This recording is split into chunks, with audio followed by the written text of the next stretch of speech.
Hey, what's up? This is Brett Scallions with Fuel. You've got it tuned in right here with Midwest Music Scene.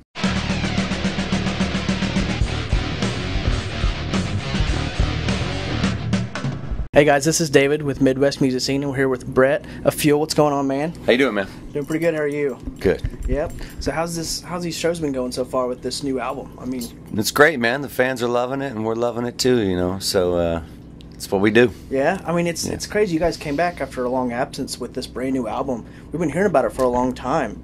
I mean, so how was it coming back with a successful album like this? Well, you always want success, and we debuted at #1 on the Billboard Hard Rock charts, so that's something we're patting our backs on that one for sure. The fans are still there, and we're loving it, and we're gaining more and more every day. So yeah, that's what we're here to do. So much deserved, man. Yeah, thank you. Yeah, of course. So tell me about Soul to Preach to. Like, what's it about? How was it writing that? I mean, it's a song that more or less got written on the bus, and Andy came up with the initial riff of the song, and we just kind of worked it together to form it into what it has become. When I was writing the lyrics for it, I was just trying to figure out a place to go, like I always do.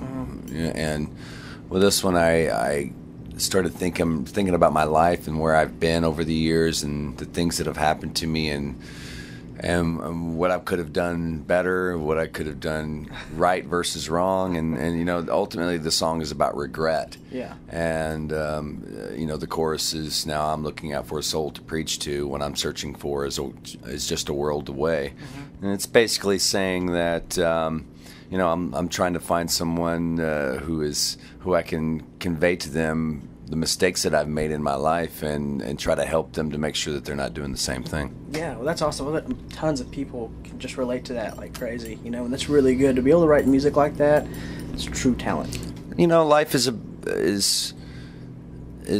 about going out and doing what you do and making mistakes, but the point is you have to learn from them too, and try not to make them again. And if you can always get someone there to help educate you on things and push you in a good direction, that's always a good thing. So yeah, for sure.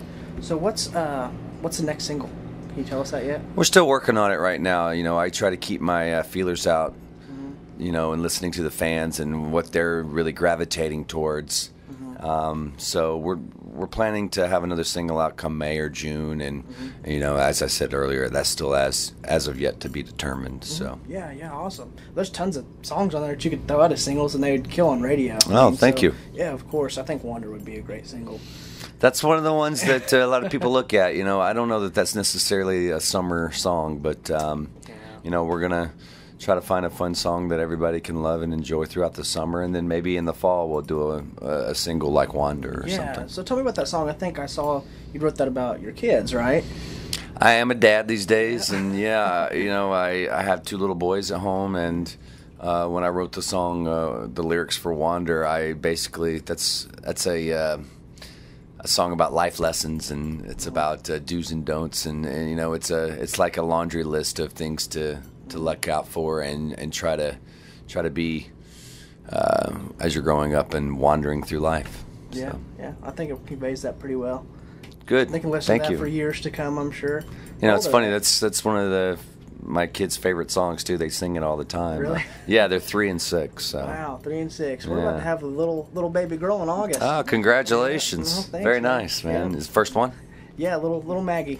Yeah, that's great, man. Yeah, it's gonna be awesome. There's nothing better than being a parent, so Yeah, you'll love it. man. How was that being on the road? I mean, being a parent stuff. I mean, that's gotta be tough sometimes. Yeah, it's definitely hard, Luckily, with technology these days, we can do FaceTimes and see each other and things like that. But it's still not the same as being able to touch them and hug them and give them kisses. But it is what it is. Yeah, for sure. So, tell me, what's the most memorable show you've ever played? One that just sticks out. Yeah,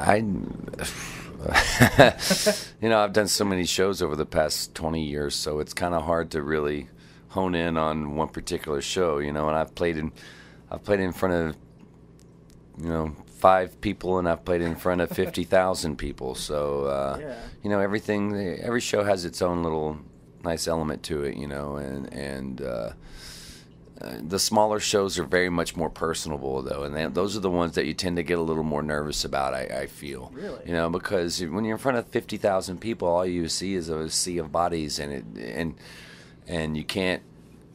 That the wall has just been broken down of being able to connect with an individual person here or there, Yeah. So it's just a sea of people, and it's a great time, don't get me wrong, but it's more nerve-wracking for me to have a small little intimate crowd. So, which makes sense. I mean, because you can see people in the front row. I mean, you can really see how they're responding to certain songs. Sure. I mean, that's got to be kind of a crazy feeling to know. Sure, you don't want to look down and see somebody checking their watch or email or something like that. Playing on Facebook. So, exactly. Yeah.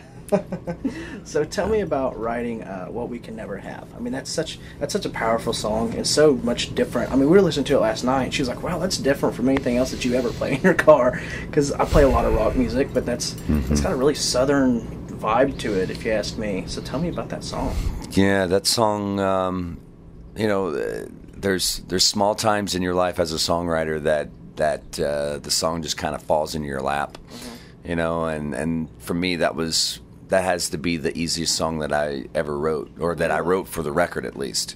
That one just really kind of fell out of the sky for me, and in a nutshell, the song is about friendships gone awry, and in your mind you feel that things are just beyond repair.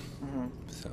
Yeah, well, it's a great song. It's got a lot of feel to it. I think a lot of people can relate to that as well. Thank you. I was listening to a lot of Johnny Cash and John Lennon and things like that when I came up with that song.